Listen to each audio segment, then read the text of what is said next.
¿sí? La reparación del daño, que es una herramienta social, muy bien. ¿Qué más entendieron? Función preventiva, señalan aquí.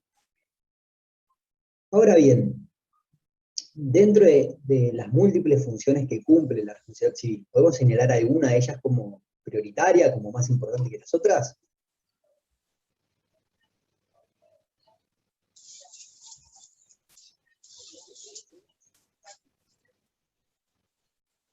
¿Qué les parece a ustedes? ¿Cuál de todas esas funciones es la más importante? La compensatoria. ¿Y por qué la compensatoria es la más importante?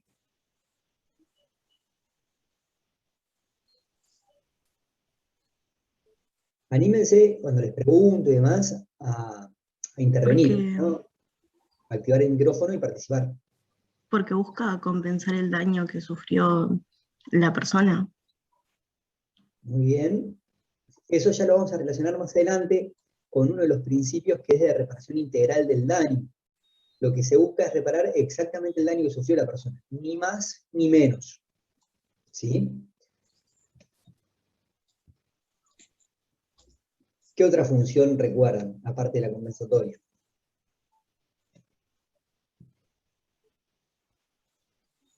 ¿La responsabilidad civil cumple una función punitiva de castigar, de sancionar?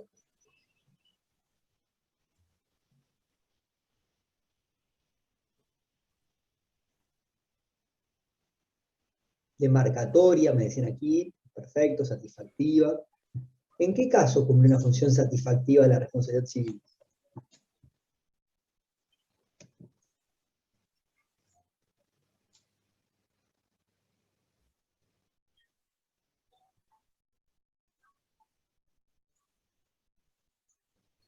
¿Qué les parece a ustedes?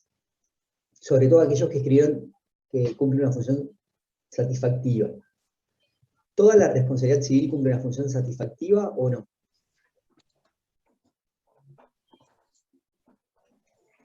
El caso del daño moral, muy bien, dice Sabina Pereira. ¿Por qué, Sabina? En el caso del daño moral es que se cumple una función satisfactiva. Buenos días, profesor. En el caso del daño moral se cumple una función satisfactiva porque nunca se puede compensar por completo el daño moral, porque la persona nunca se va a, en realidad porque la persona nunca se va a sentir completamente resarcida en lo que fue afectado. Exactamente. Ustedes piensen lo siguiente. Ustedes, si tienen un accidente de tránsito, ¿sí? Les chocan el auto, pueden hacer un juicio, ganarlo y lograr que quien los chocó les dé el dinero necesario para reparar el auto, inclusive que les dé el dinero por lo que ustedes dejaron de ganar los días siguientes. Imagínense que era un taxi y no pudieron circular con él. ¿Bien? Ahora, si ustedes pudieran elegir, ¿sí? Y tuvieran dos opciones. Opción 1, no haber tenido ese accidente. Opción 2, haberlo tenido y haber cobrado la indemnización tal cual como correspondía. ¿Qué preferirían? Y siempre la primera, profesor, el no tener el accidente, porque las secuelas emocionales que le provoca el accidente nadie se la va a quitar. Bueno, imagínate o que no tenés secuelas emocionales o que si las tenés, también te repararon el daño moral.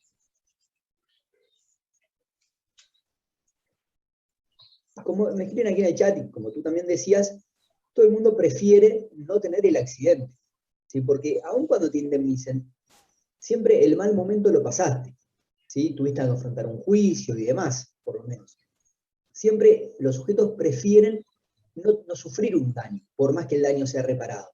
Es decir, cuando nosotros hablamos de que se repara, se busca reconstruir la situación tal cual como el daño no hubiera sufrido, siempre es una ficción que hacemos. En los hechos, nunca el individuo queda tal cual como la situación anterior. Por algo es que prefieren ni siquiera sufrir el daño. ¿Sí? Teniendo en cuenta este principio, en el caso del daño moral se verifica algo aún más profundo. ¿Sí? En los daños patrimoniales se pueden estimar pecuniariamente, económicamente, y se puede dar una partida de dinero que equivalga a esa estimación. En cambio, el daño moral no es pasible de estimación pecuniaria. Por daño moral, recuerden, ya lo vamos a estudiar con más profundidad, de todos modos, es aquel daño que no tiene un contenido patrimonial. Imagínense, en ese accidente fallece un hermano de ustedes, ¿sí? Un hijo, un padre. Ustedes tienen derecho, creo que Carlos tenés activado Carlos Benítez, tenés activado, ahí. Fallece un familiar cercano a ustedes y eso les genera una gran angustia, un gran dolor. Lo que sufren allí es justamente un daño moral. Ustedes pueden hacer un juicio para ser resarcidos en ese daño moral, pero ese dolor no es estimable pecuniariamente, no tiene un valor económico. Lo que se busca allí es dar una partida de dinero que genere satisfacción. ¿Sí? Quienes han profundizado un poco en el concepto dicen que con esa partida de dinero la víctima pueda abordar económicamente la realización de ciertas actividades que generen felicidad y que esa felicidad de alguna forma neutralice el dolor del daño moral. ¿Sí? Nuevamente, si es una ficción sostener que en el daño patrimonial la partida de dinero neutraliza el daño sufrido, y es una ficción porque todos preferimos no tener el daño, mucho más aún en el daño moral, porque no hay actividad satisfactiva, actividad que nos genere felicidad, que logre eliminar el dolor de la muerte de un familiar cercano. ¿Sí? Por eso es que en el caso del daño moral no se puede hablar de compensar, de reparar, sino de satisfacer, generar medidas actividades que permitan satisfacción. ¿Sí? Por eso no tiene una función resarcitoria, sino satisfactiva de la responsabilidad civil en caso de daño moral. A ver, acá me referían a que alguien, creo que Alfonso, tenía levantada la mano. ¿Es así, Alfonso? No te estoy viendo yo acá. Buen día, soy yo, Alfredo, estaba con la mano levantada. Alfredo, perdóname. Adelante. Sí, lo que iba a decir más o menos ya se mencionó, que era que el daño fácticamente hablando no se elimina nunca. Lo que se hace mediante la responsabilidad es traspasar el perjuicio sufrido mediante de un patrimonio a otro mediante algún criterio de atribución, como puede ser la culpa o bueno, hay otros también. Era eso. Bien, y has tocado un punto muy interesante, ¿no? En toda sociedad se verifican daños.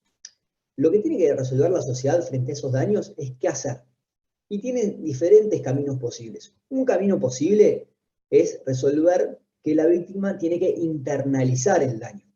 Internalizar quiere decir que la víctima tiene que soportar el daño y no puede sacarlo de su esfera hacia el exterior. Una segunda medida posible, un segundo camino posible que pueda optar una sociedad, es que la víctima pueda externalizar el daño.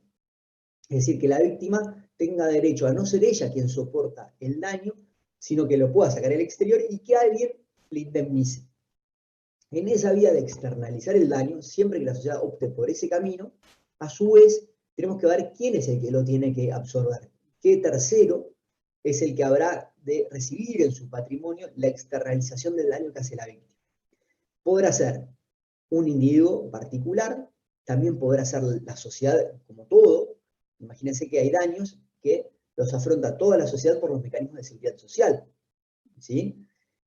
Les pongo un ejemplo.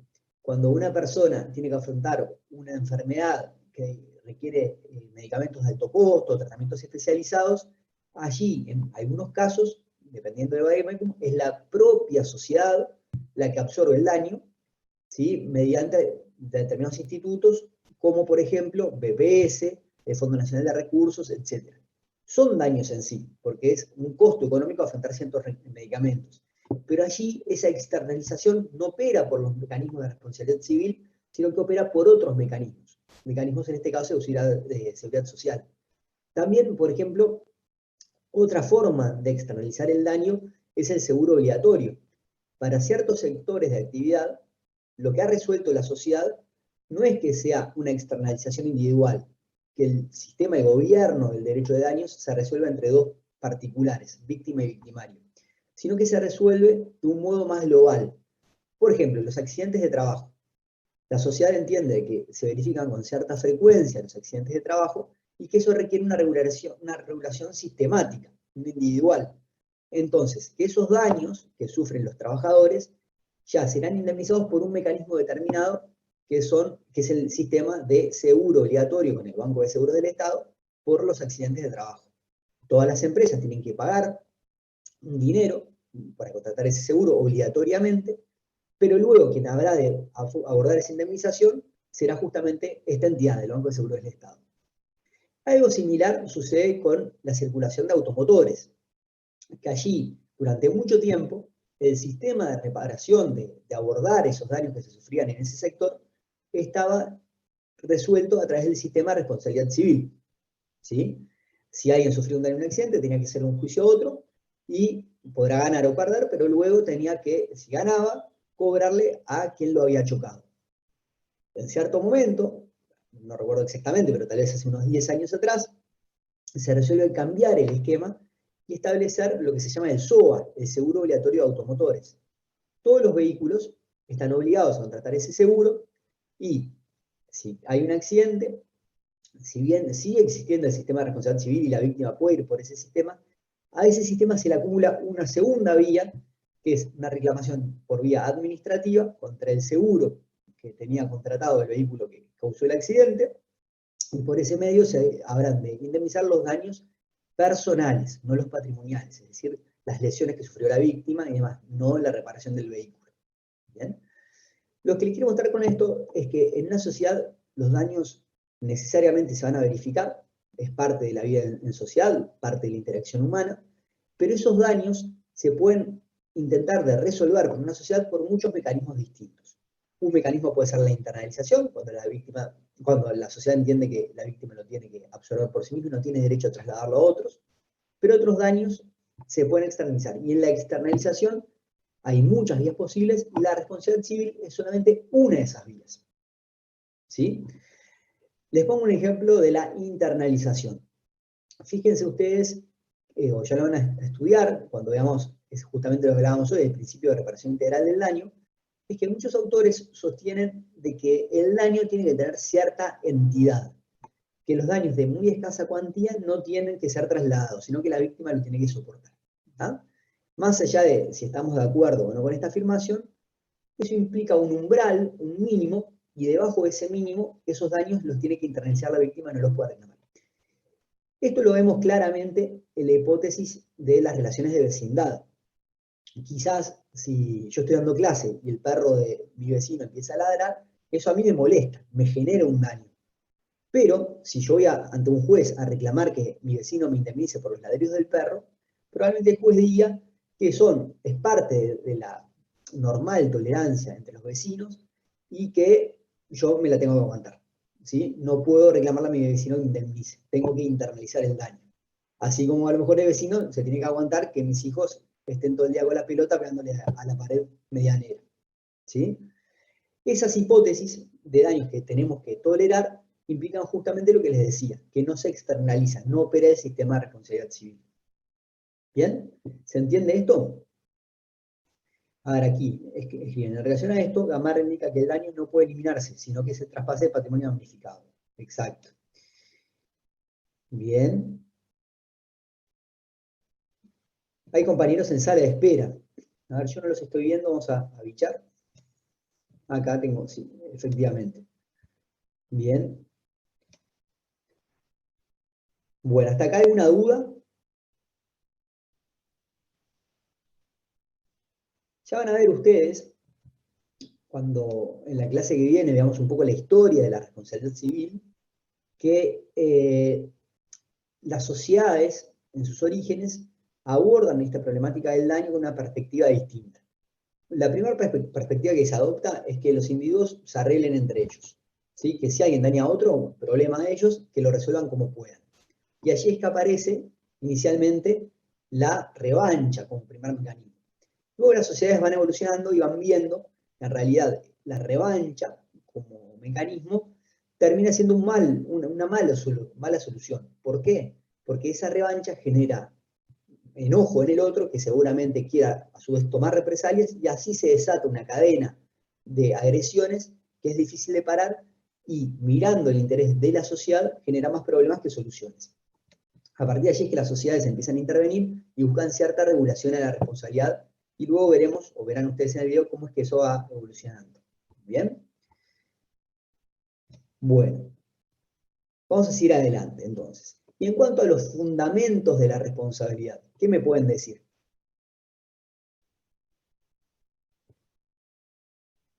Se establece en el artículo 24 y 1319 del Código Civil, el 24 de la Constitución y 1319 del Código Civil. Bien, perfecto. E invocando esos artículos, ¿no? ¿Cuál es el fundamento? ¿Cuáles son las razones que tiene la responsabilidad civil? ¿Por qué existe la Buen responsabilidad día, civil? buen Sí, día. Son las razones del buenos días. ordenamiento para establecer los criterios del daño resarcible. Bien, perfecto.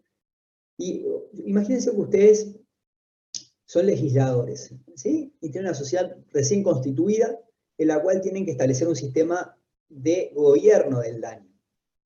¿Qué resolverían? ¿Qué hacemos con el daño? ¿Lo absorbe la víctima? ¿Lo externalizamos? Si lo externalizamos, ¿a quién y por qué a esa persona y no a otra? ¿Qué harían ustedes?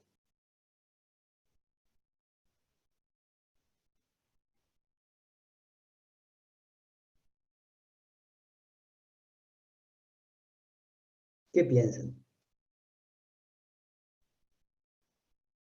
A ver, vamos por partes. ¿Es bueno o malo externalizar el daño? ¿Qué les parece mejor? ¿Que la víctima soporte el daño o que la víctima lo pueda trasladar? Obviamente que lo externalice. Bien. Ahora, si lo externalizamos, ¿qué les parece mejor? ¿Externalizarlo hacia toda la sociedad o hacia una persona determinada?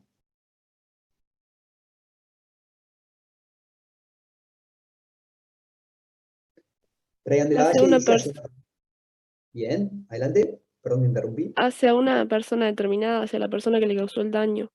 Pero capaz no en todos los Ahí, casos. O sea, siento que tiene que externalizarlo, pero el tema de indemnizarlo después tiene que depender del daño, como el ejemplo del perro del vecino. bien. Vamos a ir paso a paso. Primero, hay una coincidencia por lo que tú decís y leen los chats que han escrito, de que es mejor externalizar. Y que es mejor, una vez que se externalizó, que sea una persona determinada. Ahora, frente a la pregunta de a qué persona determinada, muchos de ustedes me están indicando que es a quien causó el daño. Bien, ahí tenemos una razón, un fundamento. Tiene que soportar el daño el que lo causó. El causar el daño sería el fundamento de la responsabilidad civil. Ahora les hago una segunda pregunta. ¿Basta con causar el daño para tener que soportar ese daño? ¿O se puede requerir algo más? ¿Qué piensan ustedes? Ustedes como elegir. Bueno, acá Martina de la Rosa escribe la culpa. Es un criterio. No cualquier persona que cause un daño a otro tiene que soportar el daño. Se requiere además una segunda razón, que esta persona haya obrado con culpa.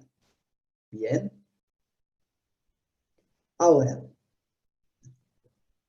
conforme a los artículos que mencionaba la compañera hace unos minutos, 1319, artículos 24 y 25 de la Constitución, ¿sí? Léanlos. ¿Les parece que son suficientes razones para el legislador uruguayo que alguien haya obrado con culpa y que haya causado un daño? ¿O el legislador exige más razones? Profesor, otro elemento es que que el daño haya sido un hecho ilícito, porque digamos, tiene que estar previsto para que no quede a criterio de cada persona qué es lo indemnizable. Bien, exactamente, como dice Agustín. Otro criterio que maneja nuestro legislador es que sea un comportamiento ilícito. ¿Bien? Miriam Rodríguez nos escribe relación causal. Bueno, justamente la relación causal es causar el daño, lo que veníamos conversando. La capacidad es otra de las razones que nos escriben en el chat. Es decir, que el legislador exige que para que una persona sea designada como obligada a indemnizar el daño, que tenga capacidad civil, capacidad de ser responsable civilmente. Ya vamos a estudiar cuál es. Bien, todos esos elementos conforman el conjunto de razones que elige nuestro legislador uruguayo al día de hoy para que una persona tenga que indemnizar un daño. Estas razones quizás no son las mismas en otros países, van variando de sociedad en sociedad, y a su vez en una misma sociedad de un tiempo al otro. Dentro de Uruguay, al día de hoy, año 2021, no son las mismas razones para todos los tipos de daños. Ya veremos, por ejemplo, en la responsabilidad por hecho de las cosas, las razones que elige el legislador son distintas a las situaciones de responsabilidad por acción humana directamente. O no son las mismas las razones que exige el legislador para la responsabilidad por hecho ajeno que por hecho propio. ¿Sí? Esas razones son los fundamentos, ¿sí? El por qué llamamos a una persona a responder. Esto explicado en criollo sencillamente, luego intentaremos de profundizar un poco más en términos filosóficos cómo se han elaborado estas razones. ¿Hasta acá alguna duda?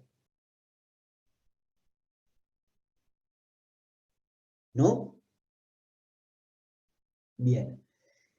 Vamos a repasar brevemente la presentación que yo les subí, que además del video ustedes tienen la presentación en EVA, la tienen, donde pueden hacer un repasito de todo esto, y sin perjuicio que tienen los materiales. ¿Alguien pudo leer algo de los materiales que yo les designé, que están referidos en el cronograma del curso? ¿Cómo está la situación hoy por la pandemia? ¿Se puede acceder a los materiales, pueden ir a la biblioteca y conseguir los libros, o tienen dificultades? Andrés, ¿Sí? yo leí el tomo, Levantate la mano. ahí va. Yo leí el tomo 19 y el tomo 20, la parte 3 no la leí toda igual, pero en realidad te quería decir que, por lo que entendí, en realidad considerar a la culpa como un elemento de la responsabilidad es un poco equivocado, porque existe una hipótesis de responsabilidad sin culpa. Es decir, la culpa es un simple criterio de atribución de la responsabilidad, pero no un elemento constitutivo. Eso nomás. Bien. Lo que tú referís es muy correcto y es lo que se llama la crisis de los elementos de la responsabilidad. ¿Sí? Ustedes recuerden que en la clase pasada yo les decía que en principio la responsabilidad civil se construye por 4 elementos: daño, relación de causalidad, antijuridicidad y factor de atribución. Y que el factor de atribución originalmente se entendía que en nuestro país era la culpa, pero Gamarra, por ejemplo, afirma que son tantas las hipótesis en Uruguay de responsabilidad sin culpa, responsabilidad por un factor de atribución objetivo, que hoy no podemos afirmar que el principio general sea la culpa, están en pie de igualdad. Hay autores, sobre todo los alemanes y los holandeses, que dicen que el sistema de responsabilidad civil es como que fuera un muro que tenemos que cruzar. Y es bastante gráfico y me gusta mucho la imagen porque les permite a ustedes visualizar. Imagínense que usted tiene una pared.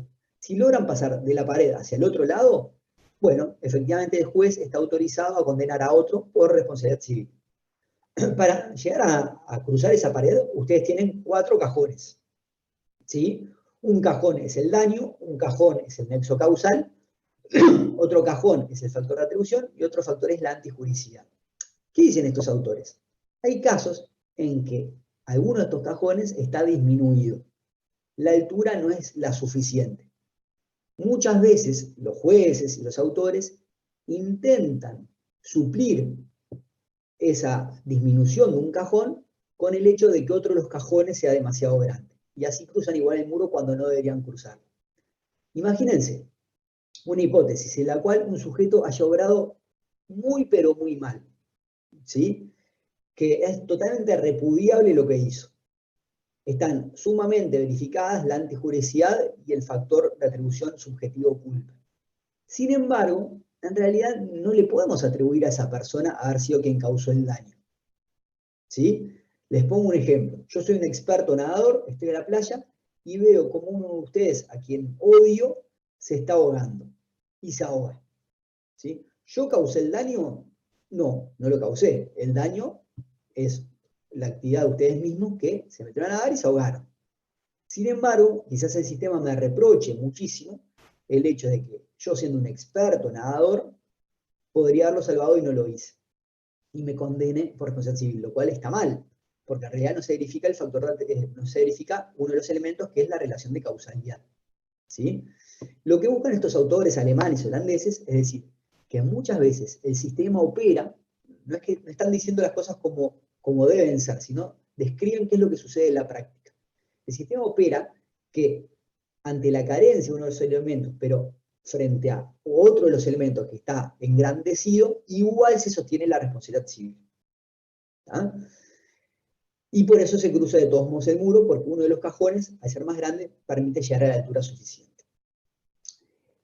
A partir de esa afirmación, lo que se sostiene es que se tienen que presentar acumulativamente todos los elementos y cada uno de ellos conforme a su mínimo requerido.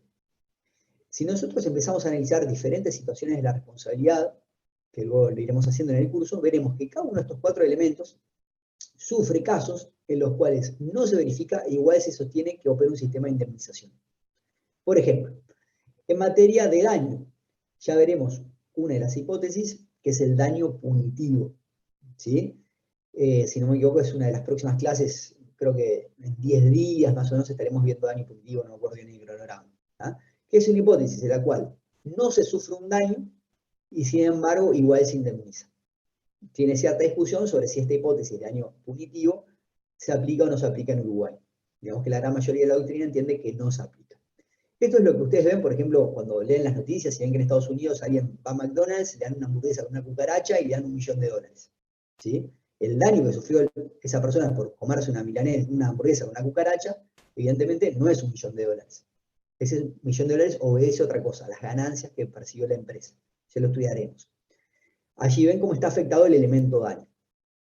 Otro elemento, por ejemplo, que se ha afectado es justamente el factor de atribución subjetivo, la culpa. Y ahí es un poco lo que decía el compañero, que hay un montón de hipótesis en las cuales se indemniza aun cuando no haya culpa, cuando opera un factor de atribución objetivo. Y esto sucede en nuestro país. Respecto a la antijuridicidad, pasa lo mismo. Hay situaciones de actuación lícita en las cuales igual corresponde indemnizar. Y ahí tenemos todo el sistema de la expropiación, que bueno, ustedes lo podrán incluir o no dentro de una hipótesis de responsabilidad civil, y los casos de responsabilidad del Estado. Ustedes verán que uno de los fundamentos de la responsabilidad del Estado es justamente el no respetar el principio de igualdad. Y ahí se podrán hacer 2 lecturas de qué es el principio de igualdad, si implica una antijuridicidad o no. Bueno, ahí vimos antijuridicidad, vimos daño, vimos factor de atribución y bueno, relación de causalidad. El caso del nadador que yo les mencionaba, seguramente puede llevar a que muchos jueces condenen igual, a pesar de que no se verifica la relación de causalidad. ¿Sí? Miriam escribe aquí el medio ambiente. Bueno, el medio ambiente es un caso muy interesante, porque tenemos que ver qué es el medio ambiente, si es el bien jurídico tutelado, ¿sí? O implica un conjunto de reglas cuya vulneración implica justamente la antijuridicidad. ¿Bien? Acá escriben los casos de dueños de animal feroz, perfecto, que a lo mejor no se verifica la causalidad, hay una causalidad presunta, etc. Pero bueno, yo no los quiero mezclar mucho con esos conceptos de la crisis, porque primero tenemos que ver lo anterior, que es cuáles son los elementos que tradicionalmente se exigen, para que una vez que ustedes dominen esos elementos, hay que empezar con las críticas que se hacen a cada uno de ellos. ¿Bien? Bueno, entonces si les parece, llegado a este punto, vamos a analizar un poquitito la presentación que ustedes vieron un poco cortada. Déjenme buscarla, así se las comparto.